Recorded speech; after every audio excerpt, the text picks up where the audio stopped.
Hola, ¿qué tal a todos? Sean bienvenidos a una entrega más de otro de los videos de su curso de Windows Server 2008. En esta ocasión estaremos ya entrando en la parte del módulo 4, en donde hablaremos específicamente de la configuración inicial de nuestro servidor.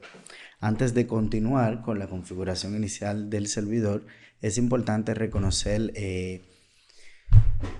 por dónde vamos, cuáles pasos hemos dado y un repaso de lo que se ha visto hasta ahora. Hasta ahora hemos visto cómo instalar el sistema operativo Windows Server 2008 en diferentes formas, ya sea tanto física como virtual, así como también las características que vienen incluidas dentro del proceso de instalación de este sistema operativo.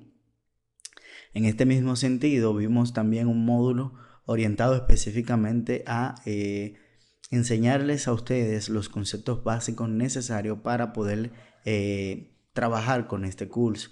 Explicamos lo que era una memoria y cómo trabaja, un disco duro, las particiones, sistemas de archivo, entre otros puntos que también se pudieron ver acá. Santiago Morales, quien les habla, y estaremos ya dándole inicio a este módulo 4 de Windows Server 2008. En este módulo 4 estaremos hablando de la configuración básica del sistema operativo.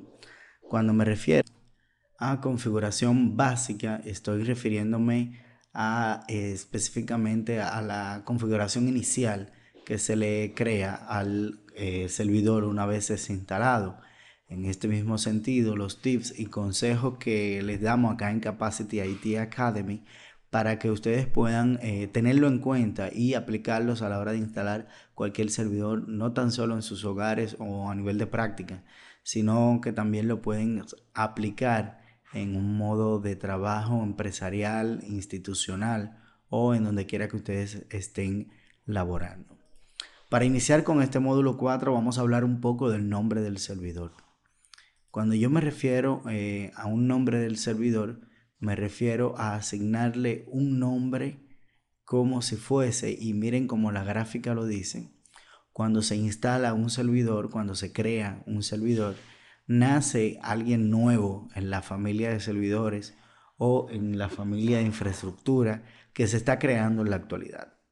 ¿Por qué un nombre para un servidor? Bueno, vamos a hacer una pequeña analogía y basándonos en la imagen que estamos viendo acá, cuando en la familia nace un nuevo integrante, a este nuevo integrante necesita un nombre y necesita un apellido. Así también nosotros, pues, en una infraestructura de red, cuando instalamos un nuevo servidor, necesitamos darle un nombre al servidor, así como también una dirección IP. Y más adelante, en este mismo capítulo, dentro de 2 o 3 slides, estaremos hablando de las direcciones IP. Pero ahora mismo, enfoquémonos en el nombre. Todo computador o nodo conectado a la red necesita de un nombre para poder ser identificado. Este nombre no debe repetirse por ningún otro nodo en la red, ya que causaría un conflicto o colisión en la red y dejaría de funcionar. Los nombres en la red o los nombres en la infraestructura de servidores son sumamente importantes, ya que por medio de los nombres es que nosotros hacemos referencia dentro de la estructura de servidores.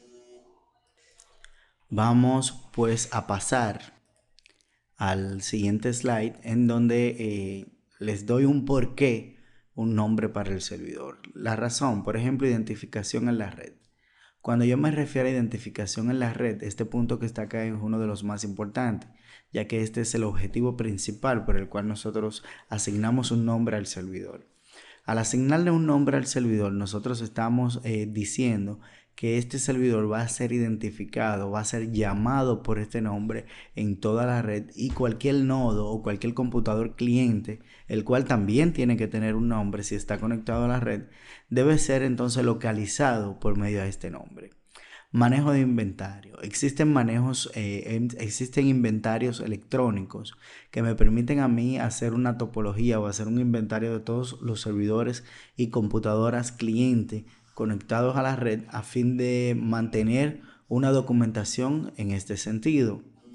También el manejo de DNS. Cuando digo manejo de DNS, me refiero a que, y no hemos hablado todavía de DNS, pero DNS es Domain Name System, el sistema de nombre de dominio, y esto es para localizar tanto como por su dirección IP como por su nombre a los diferentes nodos. Identificación a nivel de esquema, esto es para la creación de topologías de sistemas.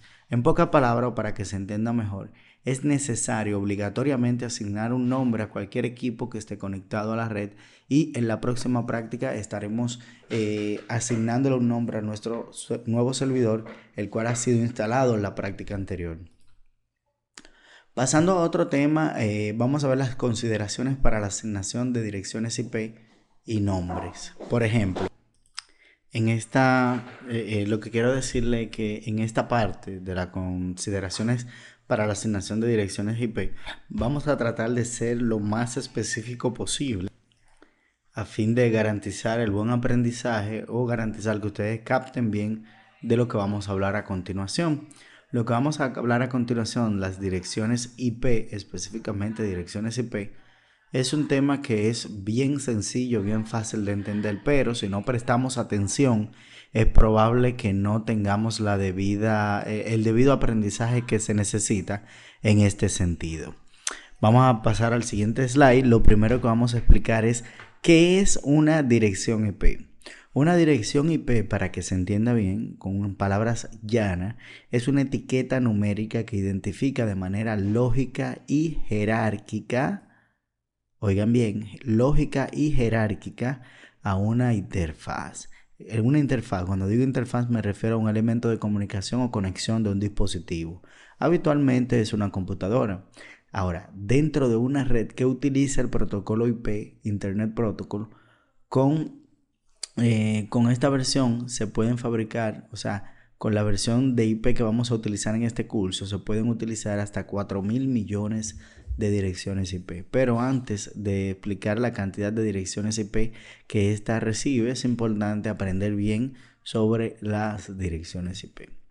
Lo primero que vamos a decir es que las direcciones IP son numeraciones clasificadas o divididas en 4 grupos de 8 bits, y en total la dirección tiene 32 bits, y las direcciones IP se clasifican en 5 clases diferentes. Las clases son las que tenemos acá. Por ejemplo, la clase A inicia desde la 1 hasta la 126. La clase B inicia desde la 128 hasta la 191. La clase C inicia desde la 192 hasta la 223. Y la clase D empieza desde la 224 hasta la 239. Mientras que la clase E inicia desde la 240 hasta la 255. Todas estas numeraciones que ustedes ven aquí son números binarios que representan 1 y 0, que es el idioma en que las computadoras se comunican realmente. Pero no vamos a entrar a la parte de binario para no confundirle lo que quiero explicarle. Dentro de las direcciones IP o del direccionamiento IP que existe entre las computadoras, las clases identifican la forma en que se van a dividir o a clasificar cada una de las redes. Por ejemplo, la clase A utiliza los primeros 8 bits para la dirección de red, mientras que los otros 16 bits, 24 bits son utilizados para la dirección del host. Cuando yo digo dirección de red me refiero al header o al encabezado que identifica a qué tipo de red va el mensaje, y cuando digo dirección de host me refiero a la dirección en sí del computador, impresora o lo que sea que nosotros le vamos a añadir la dirección. Las direcciones IP no pueden repetirse en la red, y digamos que cuando un computador se va a comunicar con otro, verifica o le envía el mensaje a su dirección IP. Continuando con la clasificación, la clase B utiliza los primeros 16 bits para la dirección de red y los últimos 16 bits para la dirección de host, mientras que la clase C utiliza los primeros 24 bits para la dirección de red y los últimos 8 bits para la dirección de host. Esa es la clasificación entre A, B y C. Como les dije aquí, hay clase D y clase E, pero no se utilizan, sino que se utilizan para prueba. y no son utilizadas comúnmente en las redes normales. Ahora bien, hay dos tipos de direcciones IP. Las direcciones IP que estamos explicando son las direcciones IP versión 4, que es el modelo, diríamos ahora mismo, el modelo antiguo de las direcciones IP. Hoy en día existe otro modelo, pero de él vamos a hablar en unos minutos. Existen dos tipos de direcciones IP diferentes. Son las direcciones públicas. Las direcciones públicas, como vemos acá, esto es una dirección pública 200.45.34.112. En Internet también es una red de ordenadores. De hecho, es una enorme red de redes. Ahora bien, cada una de ellas necesita un identificador IP propio y único en toda la Internet. Esta dirección IP pública es la que te identifica unívocamente en toda Internet. O sea, que cuando ustedes están conectados a Internet, ustedes están utilizando una dirección IP única en el mundo entero que los identifica como usuarios.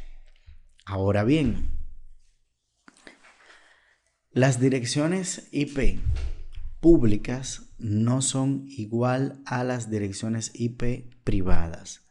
Las direcciones IP privadas, existen ciertas direcciones en cada clase de dirección IP que no están asignadas y que se denominan direcciones privadas.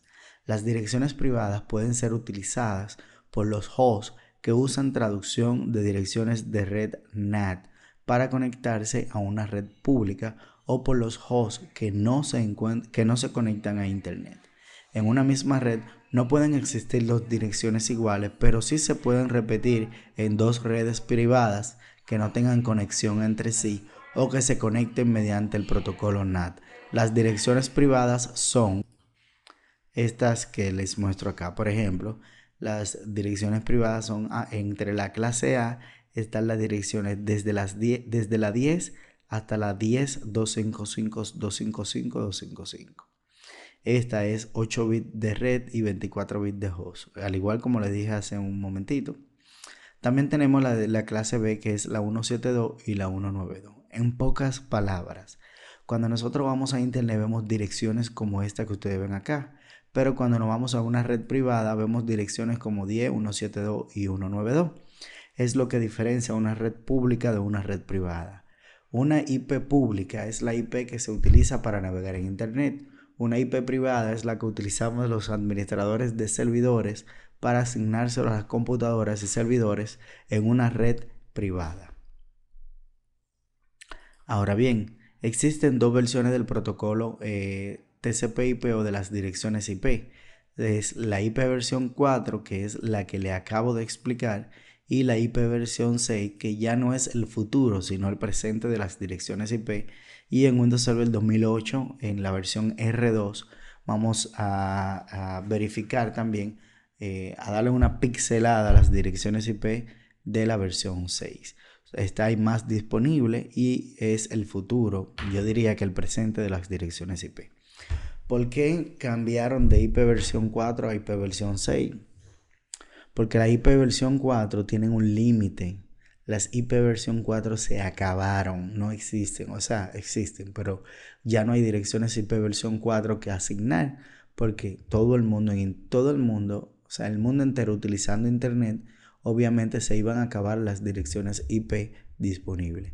Por lo que se inventó un nuevo modelo de IP que se llama IP versión 6, que soporta muchas veces más de los 4.000 millones de computadoras o de redes o de direcciones IP que existen en la versión 4.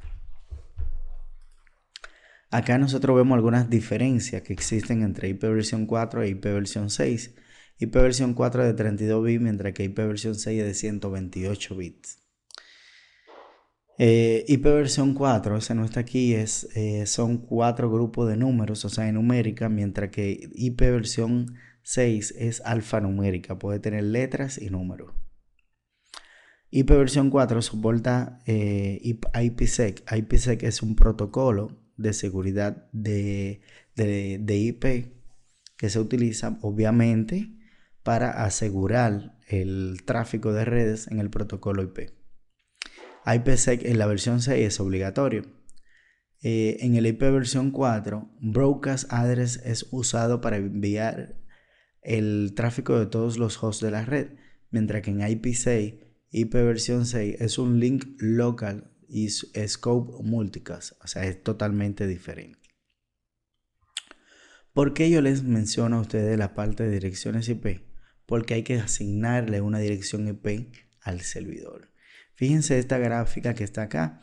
Cuando yo tengo una red de computadoras, laptops o cualquier dispositivo conectado a la red, ellos necesitan identificar el servidor y el servidor debe tener una dirección IP y esta dirección IP debe ser privada. Por eso ustedes ven el 192. Recuerden, siempre que ustedes vean 10, 172 o 192 son redes privadas.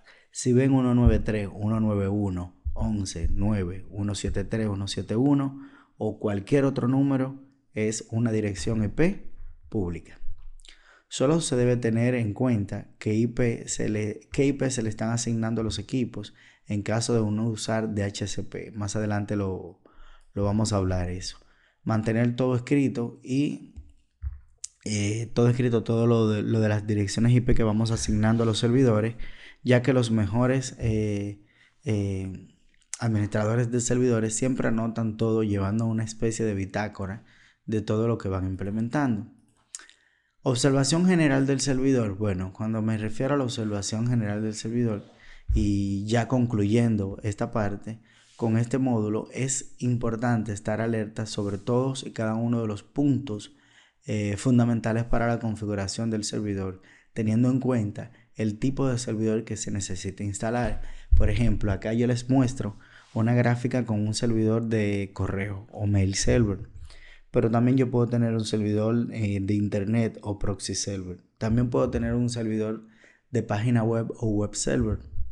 Y así sucesivamente deben de tener en cuenta el tipo de servidor que van a utilizar. Ya finalizando, a modo de resumen, en este capítulo 4 hemos visto el nombre para el servidor, las consideraciones del tamaño de la red de IP y nombres, las direcciones IP y su definición, y un chequeo general acerca de lo que es el tipo de servidor que vamos a instalar. En el siguiente video estaremos comentando y aplicando todas estas prácticas de la configuración inicial del servidor a fin de que ustedes puedan aprender o adquirir todo el conocimiento necesario. Esto es todo hasta el momento. Se despide Santiago Morales. Gracias y hasta luego.